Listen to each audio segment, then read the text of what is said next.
What's going on, people? Ryan Williams FC back with another preview. This is the FA Cup, of course. It is Arsenal taking on Manchester City. And yeah, guys, this is going to be... I don't know what type of game it's going to be. Both teams coming back from victories in the Premier League. Manchester City beating off Bournemouth and 2-1, and Arsenal somehow beating the champions Liverpool 2-1. So it's a weird one in terms of, you know, FA Cup, because FA Cups is just one game to the final, one-off game. That's it. No second leg, etc. We go to Wembley, neutral ground, so no home advantage for anyone. But on paper, it just tells you City's just going to walk to the final. And I'm not going to lie to you guys, I see that. I'm not going to lie to you. I don't think we can do this. Now, I said in the last preview video against Liverpool that we're probably going to get slapped. And we pressed them into mistakes and we won the game. Defended very well. But this is Manchester City. And Manchester City, don't get me wrong, we're second best in the Premier League this season. Of course, in Liverpool clinching the title and being 20 points clear of them. But the quality in depth that they have compared to Arsenal is just on a different galaxy. It's ridiculous. I mean, they got guys that can turn 0-0s into 4-0s, or 5, should I say. They've been slapping teams 5-0s lately. They got quality, which we lack right now. Do you know what I'm saying? We got a few players like Aubameyang, Lacazette, Saka, Tierney, you know, but when you hear their team, they got so many guys. They got Bernardo Silva, David Silva, Aguero, even though he's injured, Jesus, Sterling, Mahrez, Kevin De Bruyne, Fernandinho, even though he's getting on. They just signed Rodri this season. You know what I mean? Like, they have quality players. And, you know, this is going to be a tough one. So, let's not rabbit on a bit. Let me give you my starting 11. And, yeah, my predicted scoreline too. So, in goal, of course, it's Emi Martinez. And let me just say this. I thought Emi Martinez had a fantastic game against Liverpool, especially that brilliant save he picked off in the 96th minute against Trent Alexander-Arnold, from literally a shot, a deflection, we've got a deflection, and literally moving his body from an awkward angle to literally tip it onto the post. I mean, wow. And I say this all the time, Leno is going to have some serious trouble trying to get back into this team as long as Martinez is still around. So hopefully he can pull off another performance in the goal. And what I do like about Martinez is very commanding on that back three or back four, whatever system we're more likely going to go with a back three anyways, because that seems to be what Arteta only can do right now with what he's got.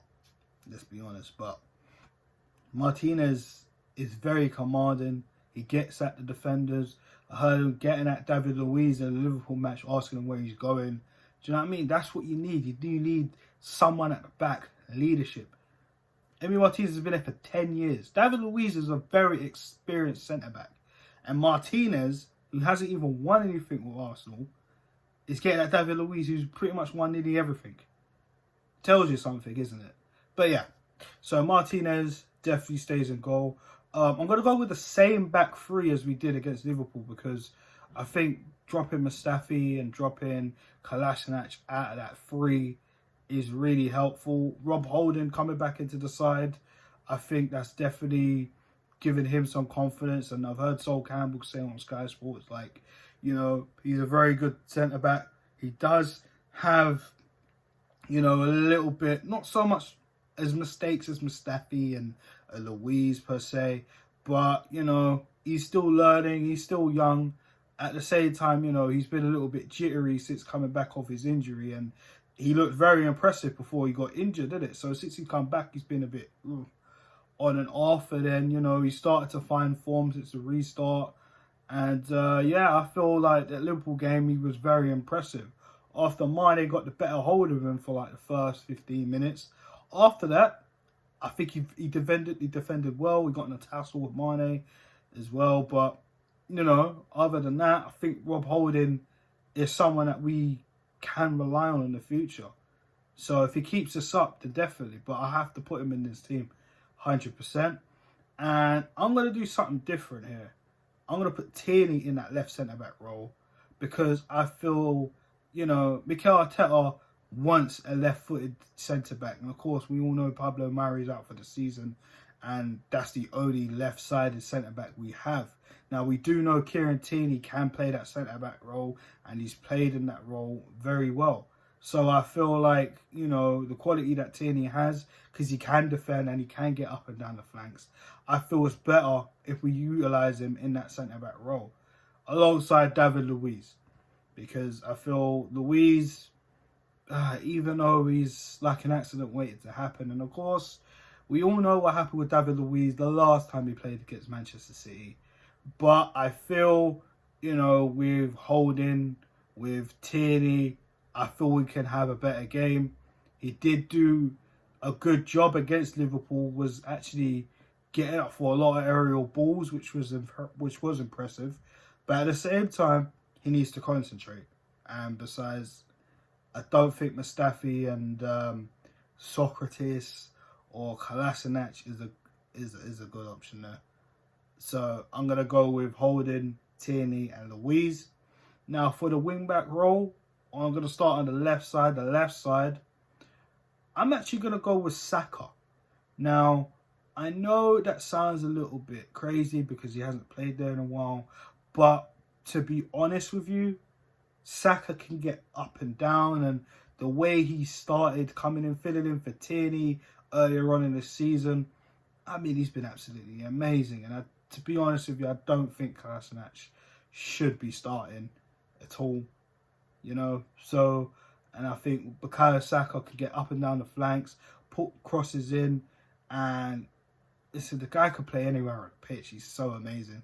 So I feel like it's best if we start Bukayo Saka. On the right, probably because we didn't see him against Liverpool, I think I'm going to have to go with Hector Bellerin on this one. I feel he put in a good performance against Tottenham. Unfortunately, we didn't win. But, you know, and Cedric did start against Liverpool. So I'm not sure where the fitness levels are between those two. Or even AZ Maitland-Niles could even start. But at the same time, I feel Hector Bellerin does deserve a start. Give him a go, why not? If not, then Cedric or AZ Maitland-Niles could come on, you know, if Bellerin's feeling tired. You know my thoughts on Bellerin. I'm not exactly his biggest fan, but to give credit where credit is due, he did play kind of a decent job against Tottenham. So hopefully for Manchester City, against Manchester City, he can do the same. In the middle, now I'm going to go with the partnership which has been working for us lately in Granit Xhaka and Dani Ceballos. I feel these players have definitely improved in the last several weeks, and that partnership seems to be our best partnership in the middle of the park. Dani Ceballos definitely coming out of his shell a little bit more, not really spinning as much as we all get at him for.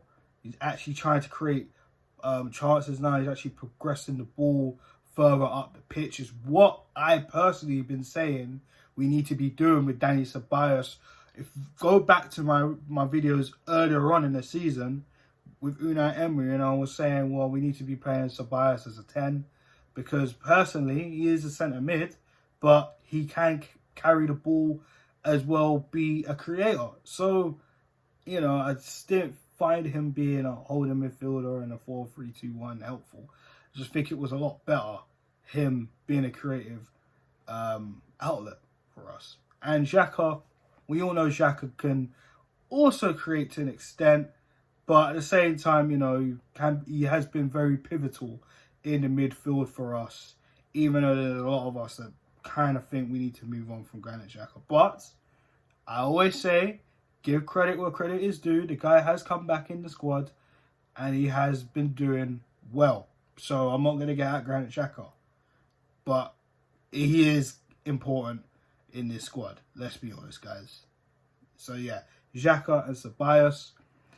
Now, the front three. Now this, it can get very sticky because I'm not sure. I want to give Reiss Nelson a go because I feel this is another opportunity where he can actually stamp his authority.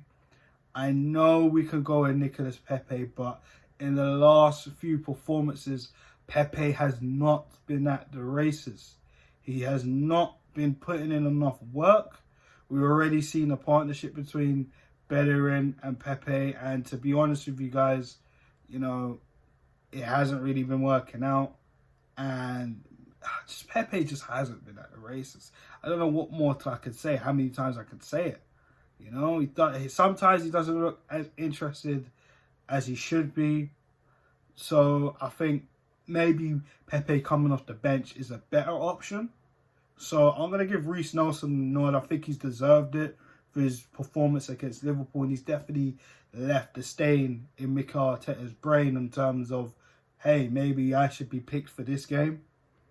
And yeah, if we can try and emulate putting pressure on the defence of Manchester City, kind of similar to what we did against Liverpool, then I don't see why not. I think putting him up there is probably the best situation. So Reiss Nelson gets a nod for me. Down the middle, Alexander Lacazette. I feel like he's really started to find his feet again. Definitely a man of the match performance against Liverpool, even though it's a toss-up between him and Emi Martinez. Some people might say Tierney, some people might say Holding, but Lacazette's definitely coming to his own in the last few fixtures. So I think Lacazette is important, and I can't believe I'm saying this about Lacazette because a few months ago I was ready to get rid of him. You know what I'm saying? But I don't know, mate. He's a real head scratcher for me. He's a real head scratcher for me. But you can see how important he is, his hold-up play, the way he works the ball, offers a bias, tries to bring it forward, as well as to bring in either the Aubameyang or Nelson, etc. Do you know what I'm saying? So, for me, he's definitely important. He definitely needs to start. And, of course, Pierre-Emerick Aubameyang on that left, having that link-up between Saka and him, which has been very detrimental this season earlier on. So I don't see why not. That partnership has done well. So Aubameyang on the left, Lacazette through the middle, Reiss Nelson I'm giving a nod on the right. Midfield, Xhaka, Ceballos. We've got Bellerin and Tierney in the wing-back positions as the back three. We've got Holding, Tierney, and David Luiz. So guys, let me know your thoughts on that team and let me know, you know, your score predictions in the comment section. Now, boy, here comes my score prediction. I mean, look, I've said it in the previous video that I feel like, you know, we're probably not going to get to the final. And I kind of still feel that way. It's Manchester City. Like I said earlier in this video, the quality that they have. But it's the magic of the FA Cup. You never know. You never know. We've seen some shock surprises in FA Cup history. Hell, we beat City a few years ago to beat Chelsea in the final, you know?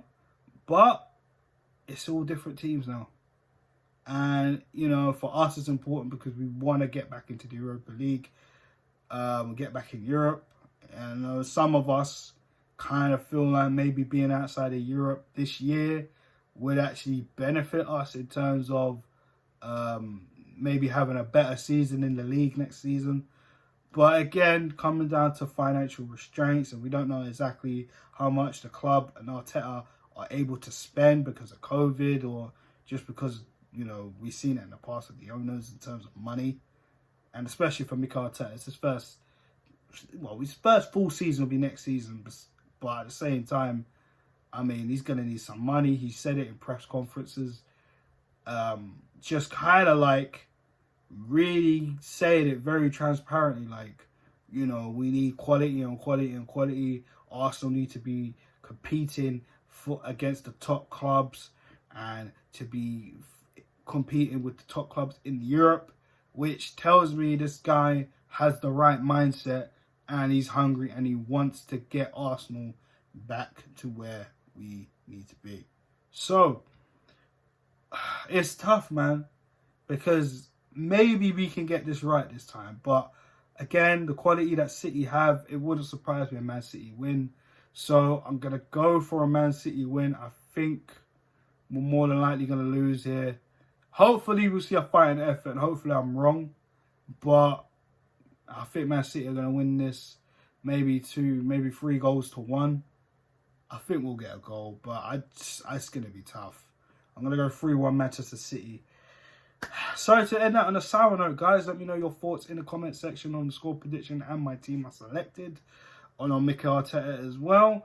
Please like, share and subscribe. And guys, I'll be back, of course, after the game for the match reaction. So have a good evening, guys. Peace.